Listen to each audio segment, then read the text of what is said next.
this is Kyle along with Emmett and Max in Your Face. And I will be discussing 3 topics and they will be arguing with them. First topic, do you think it was a good move for the Bulls to trade away Jimmy Butler to the Timberwolves?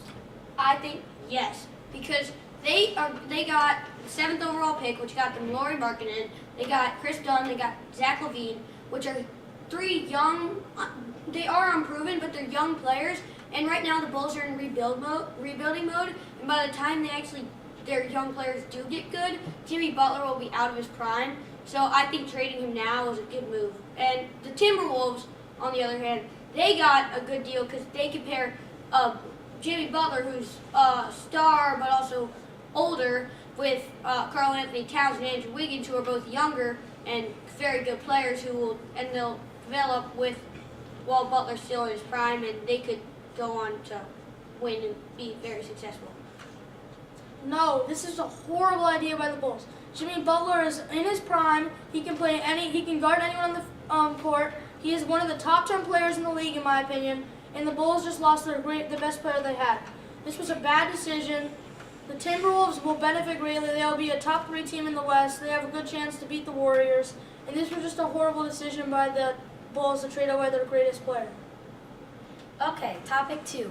Do you think that extending Derek Carr's contract to be one of the most expensive or the most expensive in NFL history was a good idea for the Oakland Raiders organization? I definitely do, because they have Derek Carr, and he's young. He's got a good arm. The Raiders, they have a good defense. They have weapons on the side. They have Amari Cooper, who's young. They have Crabtree, who's in his prime, not necessarily young, but in his prime, who he can throw to. And then on defense, they also have a very good defense. So re-signing Derek Carr for a long time pretty much guarantees success for the Raiders. I do not think it's a good idea to resign him. The Raiders are a still developing team. They're not the best team in the NFC. They need the AFC. Oh yeah, best team in the AFC. Derek Carr got injured last season. There's no way to know that he's going to play as well as he did last season. I think this was a bad idea. He may not even become one of the top 5 best quarterbacks in the league, and the Raiders should not have done this. It was a waste of their money. But even if he doesn't become what he did last year, he completely broke out and had an amazing year last year. So even if he's not as good as he was last year, if he's just a fraction of that, he's still going to be a star. But if the Raiders save some of the money they offered him, they could get much more talented players to go along with him and help him, even if he didn't perform. Topic number 3, the MLB. Do you think that the Orioles should move Manny Machado to third base or shortstop, or if they should put him back down in the minors because he has not proven himself yet this year? I think he should go. No, I think he should go to the minors. No, I'm joking.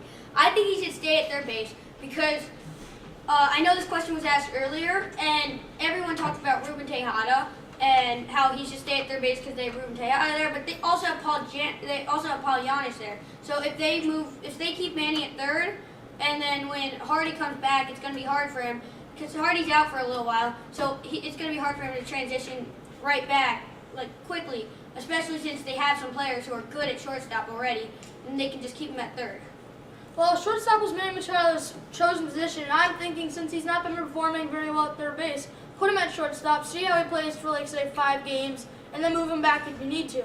But it should be his decision. He is one of the franchise players on your team, and it should be his decision because you want him to stay, and he could get better if you try him at shortstop. I disagree. I don't think that moving him between shortstop and third base is going to decide how well he does. There's nothing wrong with trying someone out of a different position. You never know how he can perform. Even if it's just for 1 game, I think it's a good fit for the team.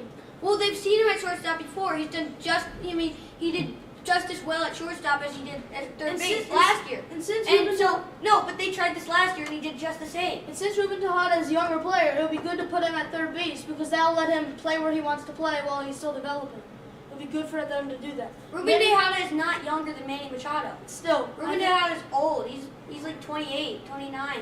Not old, but he's not as good as Manny Machado. And they should put him at third base because that's where he performs best. And they already How do you know that? Because that's where he wants to play. No, that's not. Yes, He's a shortstop. Ruben Tejada's a shortstop. He's a third baseman. No, he's a shortstop. He only played shortstop because Mets needed him there because they David not Wright. true. He's a third baseman, Emmett. He's not. Learn something and get I know stuff. No. You are wrong. No, Ruben Tejada is a third baseman. No, he's a shortstop. He's a third baseman. He's a shortstop. Okay, well, never mind. Okay, that concludes In Your Face with your host Kyle, the co-hosts Emmett and Max. Thanks for joining. He's a us. shortstop. Third!